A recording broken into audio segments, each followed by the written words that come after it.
एटा में फर्जी तरीके से नौकरी पाने वाले कलेक्ट्रेट के 24 बाबू बर्खास्त किए गए हैं। बड़ी खबर हम आपको बता रहे हैं। एसआईटी की जांच में पता चलने पर फर्जी तरीके से नौकरी पाने वाले 24 कर्मचारियों पर एक्शन हुआ है। सभी ने 30 साल पहले फर्जी तरीके से नौकरी हासिल की थी। इन लोगों को 1993 से 1995 के बीच बिना किसी सरकारी आदेश की नौकरी दे दी गई थी, क्योंकि तब कासगंज जिला एटा जिले में ही था। इन 24 की नियुक्ति भी एटा में थी। अब इनमें से 11 कासगंज कलेक्ट्रेट में तैनात थे। वहीं 24 में से 15 तो रिटायर हो गए। कुल 9 बाबू ही वर्तमान में ड्यूटी पर थे।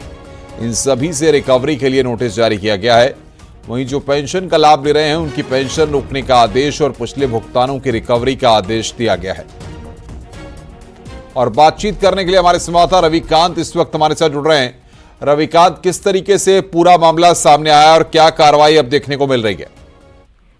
देखिए अनुपम जी, आपको बता दें, फर्जी नौकरी लेने वाले कलेक्ट्रेट के 24 बाबुओं को बर्खास्त कर दिया है।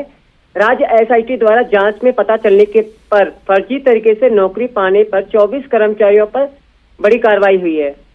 ये आपको बता दें कि एक साथ 24 बाबू क्लर्क सेवा के बर्खास्त कर दिया गया है। इन पर आरोप है कि ये बाबू 30 साल पहले फर्जी तरीके से नौकरी पाए थे। जब जांच हुई तो बताया गया कि इन लोगों के 1993 से और 1995 के बीच बिना किसी सरकारी आदेश के नौकरी दे दी गई। क्योंकि ये तब कासगंज एटा जिला एक था। 24 नियुक्ति के बाद एटा में थी। अब इनमें से 11 बिल्कुल, बहुत बहुत शुक्रिया आपका हमारे साथ जुड़ने के लिए और बातचीत करने के लिए। आगरा में 1700 घरों में दरारें आ गई हैं। 146 मकानों को खड़ा रखने के लिए जैक लगाए गए हैं। दरअसल आगरा कॉलेज से मनकामेश्वर मंदिर तक अंडरग्राउंड मेट्रो ट्रैक बनाया जा रहा है। ये ट्रैक 2 किलोमीटर लंबा है। सुरंग बनाने के लिए 100 से 150 फीट गहरी खुदाई की गई है। अक्टूबर 2023 से इसे बनाने का काम शुरू किया गया था।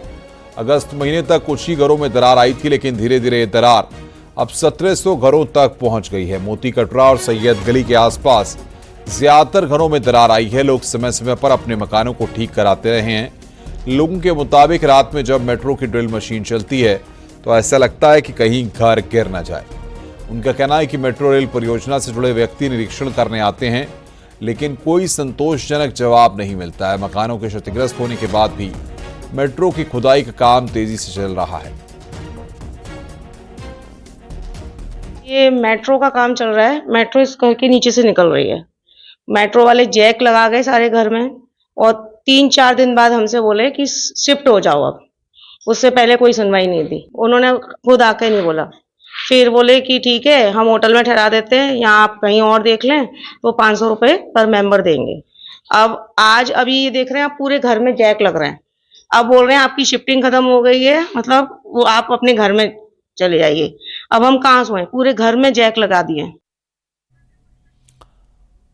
कन्नौज में एक शख्स ने जेल से रिहा होते ही जेल गेट के सामने जमकर डांस किया। मामला जिला कारागार अनोखी का है। रिहा होने के बाद जेल से बाहर आने की खुशी में इस शख्स के नाचने का वीडियो वायरल हो रहा है। दरअसल जुर्माने की रकम अदा न कर पाने पर बंदी अतिरिक्त सजा काट रहा था। संविधान दिवस के मौके पर न्यायालय ने जुर्माना जमा नहीं करने और किसी के द्वारा जमानत नहीं लेने पर रिहा कर दिया।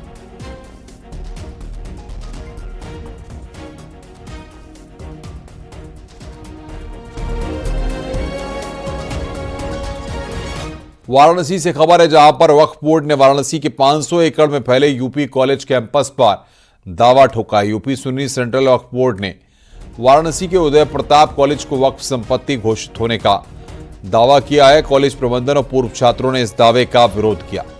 उनका कहना है कि कॉलेज की स्थापना 1909 में हुई थी और यह इंडोमेंट ट्रस्ट की जमीन पर बना है। ट्रस्ट की जमीन न तो खरीदी जा सकती है और न ही बेची जा सकती है। कॉलेज परिसर में UP degree college, inter college, Rani Murar बालिका, राष्ट्रीय शिशु विहार, राष्ट्रीय पब्लिक स्कूल वगैरह चलते हैं। यहां करीब 20,000 छात्र छात्राएं शिक्षा ग्रहण करते हैं। ये संस्थान करीब 115 साल पुराना है। राष्ट्रीय जुदेव ने Uday Pratap college and Hewett Kshatriya school endowment trust का गठन कर 1909 में कॉलेज की स्थापना की थी। वक्फ बोर्ड के दावे के बाद कॉलेज में पढ़ रहे छात्रों में काफी गुस्सा है। वक्फ बोर्ड ने हमको जो है 6/12/2018 को नोटिस दिया था हमने तत्काल इसका जो है संज्ञान लेते हुए 21/12/2018 को जवाब भेज दिया था। मैंने जो है मैंने यहाँ पे कार्यभार 1 नवंबर 2021 को कार्यभार ग्रहण किया। कार्यभार ग्रहण करने के बाद मुझे एक संज्ञान में हमारे छात्रों के द्वारा ही लाया गया कि कुछ लोग मस्जिद में निर्माण कार्य, मस्जिद बना करके और उसके अंदर और निर्माण कार्य करने के लिए ज़बरदस्ती वहाँ निर्माण कार्य करना चाहते हैं और ईंट बालू सीमेंट वगैरह इकट्ठा कर रहे हैं और रात में जो है सिक्योरिटी के मना करने पर भी ज़बरदस्ती ले जा रहे हैं। उसका संज्ञान हमने तत्काल लिया और थाना अध्यक्ष शिवपुर वाराणसी को इससे अवगत कराया और जो भी वहाँ पे निर्माण सामग्री थी उसको हम लोगों ने तुरंत जो है पुलिस के सहयोग से बाहर करा दिया। मैं इस वक्त वाराणसी के उसी उदय प्रताप कॉलेज के सामने खड़ा हूं, जिसे वाराणसी और पूर्वांचल में लोग यूपी कॉलेज के नाम से जानते हैं। फिलहाल यूपी कॉलेज चर्चा में है। चर्चा में क्यों है ये भी समझना पहले ज़रूरी है। चर्चा में इसलिए है क्योंकि 2018 में उत्तर प्रदेश वक्फ बोर्ड की ओर से एक नोटिस जारी हुआ था। उस नोटिस में वक्फ बोर्ड ने इसे वक्फ की प्रॉपर्टी बता दिया था। हालांकि उस वक्त तत्कालीन जो प्रबंध कमेटी थी और उसमें की ओर से वक्फ बोर्ड के जो नोटिस था उसका उनको जवाब भी दे दिया गया था। उसके बाद करीब 1.5 साल पहले अंदर एक मज़ार है जहां पर निर्माण कार्य को लेकर छात्र आक्रोशित हुए थे, जिसके बाद प्रबंध कमेटी से शिकायत की छात्रों ने। उसके बाद पुलिस तक मामला पहुंचा और पुलिस जब पहुंची तो उसने निर्माण कार्य यहां पर रुकवा दिया। लेकिन तब से फिलहाल अभी कोई मामला नहीं हुआ था।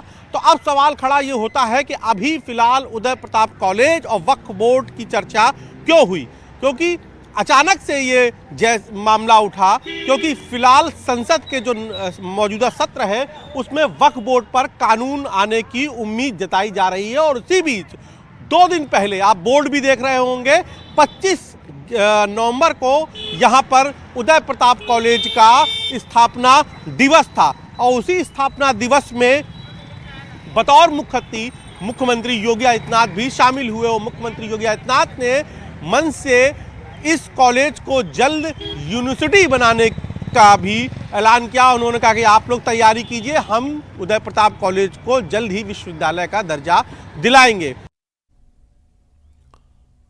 और आइए अब आपको 2 तस्वीरें दिखाते हैं। एक तरफ वक्फ बोर्ड ने उदय प्रताप कॉलेज पर दावा ठोका है, वहीं 25 नवंबर यानी सोमवार को सीएम योगी आदित्यनाथ उदय प्रताप कॉलेज के 115वें स्थापना दिवस कार्यक्रम में शामिल भी हुए थे। सीएम ने इस कॉलेज को यूनिवर्सिटी बनाने की बात कही थी।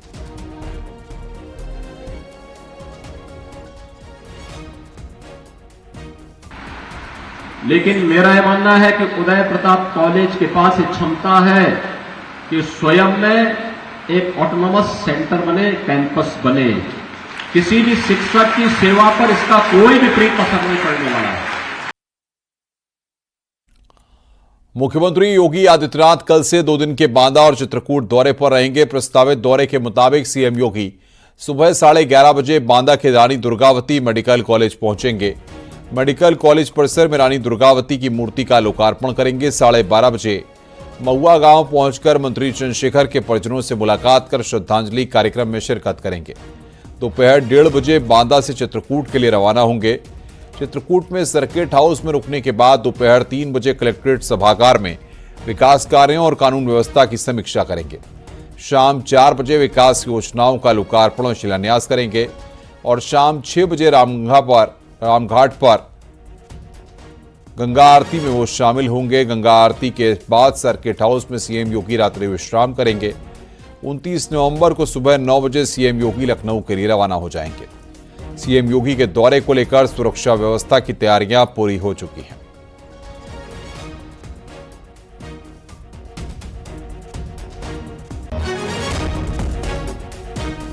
मुख्यमंत्री योगी आदित्यनाथ आज प्रयागराज के दौरे पर थे। संगम नगरी में सीएम योगी ने महाकुंभ की तैयारियों का जायजा लिया।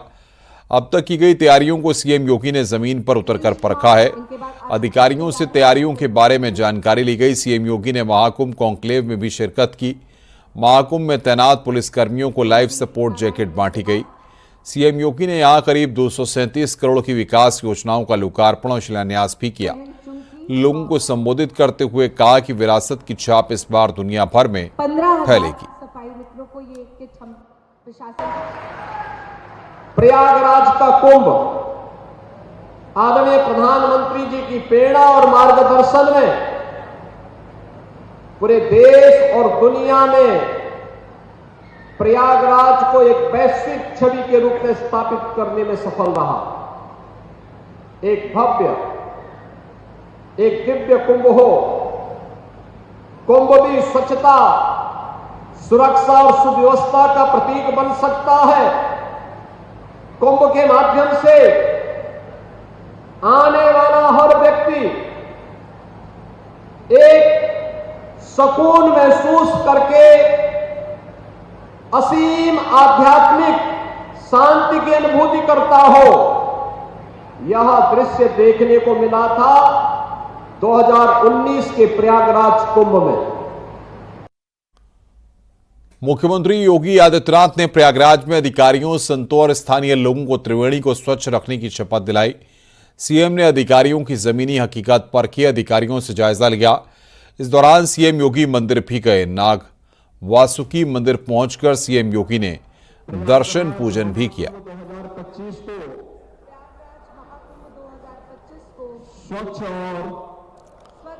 प्रयागराज में सीएम योगी आदित्यनाथ ने कमांड सेंटर का उद्घाटन किया। 4 करोड़ 83 लाख रुपए की लागत से नगर निगम ने एक कमांड सेंटर तैयार किया है। इस कमांड सेंटर के जरिए महाकुंभ में आने वाले तीर्थयात्रियों और शहर के नागरिकों के लिए तकनीक से लैस आधुनिक सुविधाएं मुहैया कराई जाएंगी।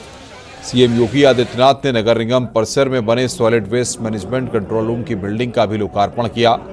इस मौके पर नगर आयुक्त चंद्रमोहन गर्ग ने सीएम योगी को हाईटेक तकनीक से लैस सुविधाओं का डेमो दिखाया।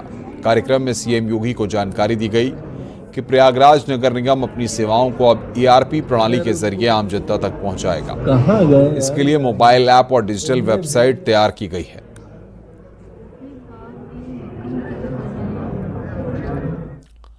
वाराणसी में 2 दिवसीय शक्तिपीठ समागम का आयोजन होगा। रुद्राक्ष कन्वेंशन सेंटर में 30 नवंबर से 1 दिसंबर तक आयोजन होगा, जिसमें 51 शक्तिपीठों समेत 12 ज्योतिर्लिंगों, मुख्य संत और महंत उपस्थित होंगे। खास बात यह है कि इस समागम में बांग्लादेश और पाकिस्तान में मौजूद शक्तिपीठ के प्रमुख भी शामिल होंगे। सनातन रिसर्च सेंटर की ओर से आयोजन किया जा रहा है। डिप्टी सीएम ब्रजेश पाठक इस आयोजन के मुख्य अतिथि होंगे। समागम के आखिरी दिन मुख्यमंत्री योगी आदित्यनाथ भी शामिल हो सकते हैं। पहली बार ऐसा होगा कि सभी शक्तिपीठों के प्रमुख एक साथ एक मंच पर नजर आएंगे। कार्यक्रम में बांग्लादेश समेत दूसरे देशों में हिंदुओं पर हो रहे अत्याचार और मंदिरों के तोड़े जाने पर विमर्श होगा। साथ ही सभी शक्तिपीठों के जरिए हिंदू शक्ति मजबूत करें पर चर्चा होगी। जो हमारे पास सूची है उसमें लगभग सभी शक्तिपीठ से लोग आ रहे हैं, लगभग, और कुछ ऐसी शक्तिपीठ हैं जो कि महाशक्तिपीठ में आती हैं, वो वहाँ से भी लोग आ रहे हैं। नैमिषारण्य से लोग आ रहे हैं, विंध्यवासिनी से लोग आ रहे हैं, गुरुजी विंध्यवासिनी से आए। तमाम लोग जो भी शक्तिपीठ और शक्ति की उपासना करते हैं, बड़े बड़े मंदिर से भी लोग आ रहे हैं। आपके जम्मू कश्मीर से भी आ रहे हैं, वैष्णो देवी से आ रहे हैं, तो कैलाश से आ रहे हैं लोग। इधर श्रीलंका के त्रिकोली से लोग आ रहे हैं, उधर बांग्लादेश से लोग आ रहे हैं, इधर पाकिस्तान से लोग आ रहे हैं। जो पूरी अखंड भारत की जो एक शिव और शक्ति की पीठ है, वहां से लोग आ रहे हैं।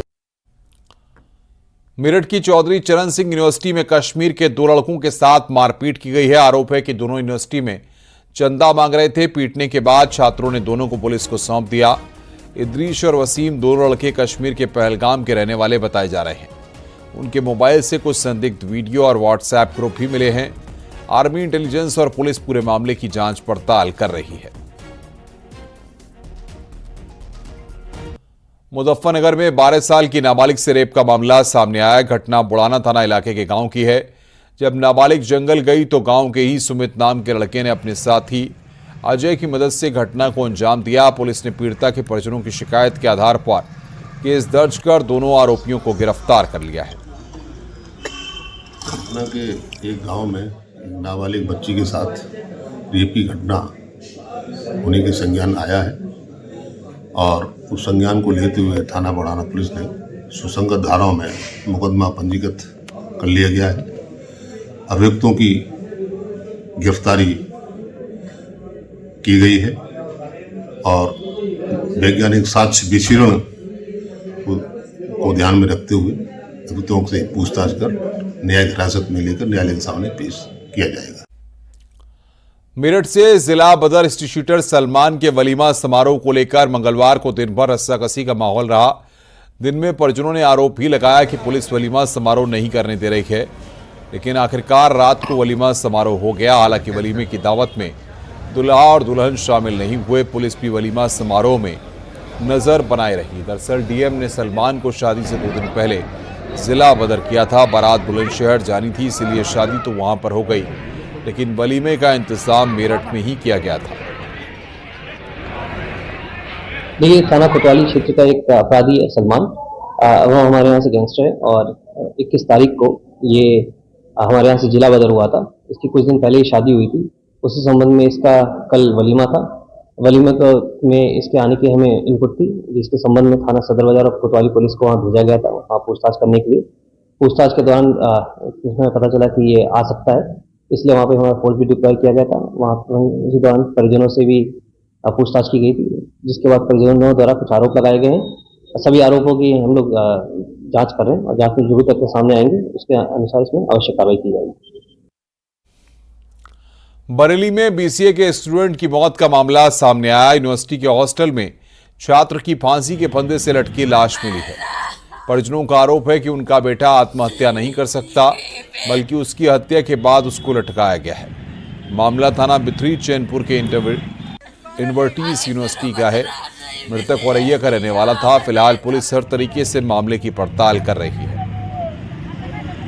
क्या करा उसने, अपने आप कर लिया, उसका नाम रख रहे। ऐसा बच्चा कभी नहीं करता। तो क्यों किया उसने सुसाइड? उसने अपने आप नहीं किया। उसके गले में देखा जाए यहाँ से लगा के ऐसे फंदा, उसे रस्सी से कसा गया। अच्छा, उसको मार के लटका दिया गया? मार के टांगा गया भैया। सब स्टाफ के लोग भी कहते कि ये बच्चा ऐसा नहीं था। गाजियाबाद पुलिस ने नशीले पदार्थों की तस्करी के आरोपी को गिरफ्तार किया। आरोपी से करीब 1 किलो अफीम जब्त की गई। बरामद अफीम की कीमत तकरीबन 25 लाख रुपए है। आरोपी को मुखबिर की सूचना पर लोनी बॉर्डर इलाके से गिरफ्तार किया गया है। पूछताछ में आरोपी ने बताया कि बरामद अफीम को झारखंड से तस्करी कर लाया है। पुलिस इस गिरोह के दूसरे सदस्यों की तलाश में जुटी हुई है। जैसे लगभग 1 किलोग्राम अफीम बरामद हुआ है, जिसकी अनुमानित कीमत लगभग 25 लाख रुपए है। पूछताछ में अभियुक्त ज्ञानचंद यादव ने बताया कि वह झारखंड के पलामू जिले का रहने वाला है। खेतीबाड़ी का काम करता था, जिसमें बहुत ज़्यादा आमदनी न होने के कारण जो है ये अपने गांव के पिंटू यादव के संपर्क में आया, जिसके द्वारा ये बताया गया कि अगर झारखंड से अफीम की तस्करी की जाए दिल्ली एनसीआर में तो वो बहुत ही प्रॉफिटेबल है और पर चक्कर के 20,000 रुपये मिलते हैं। पूर्वोत्तर रेलवे ने गोरखपुर में हॉट एक्सेल बॉक्स डिटेक्टर यानी HABD सिस्टम लगाया है। यह सिस्टम दौड़ती ट्रेन के पहियों में होने वाली गड़बड़ी को तुरंत पकड़ लेगा। इससे किसी भी संभावित दुर्घटना को रोकने में मदद मिलेगी। लखनऊ में भी जल्द ही इस डिवाइस को लगाने की तैयारी है। स्टेशन के आउटर पर लगाए जाने वाला HABD सिस्टम का सेंसर गुजरने वाली ट्रेनों के पहियों को मॉनिटर करेगा। गड़बड़ी की जानकारी सेंसर कंट्रोल को भेजेगा, जिससे वक्त रहते ट्रेन के पहियों की मरम्मत कराई जा सकेगी।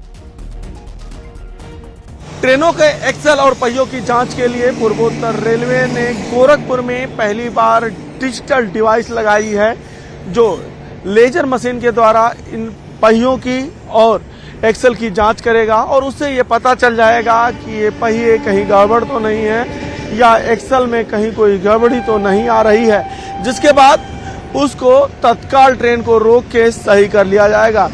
अभी इसकी शुरुआत गोरखपुर से हुई है। आने वाले समय में ये सभी स्टेशनों पे लगाए जाएंगे। स्टेशन के शुरुआती और एंड दोनों पॉइंट पे इस तरीके के एक्सल लगाए जाएंगे, जिससे जब ट्रेन इंटर करेगी और ट्रेन निकलेगी तो तुरंत पता चल जाएगा कि कहीं पे कोई गड़बड़ी पहियों में है या नहीं है।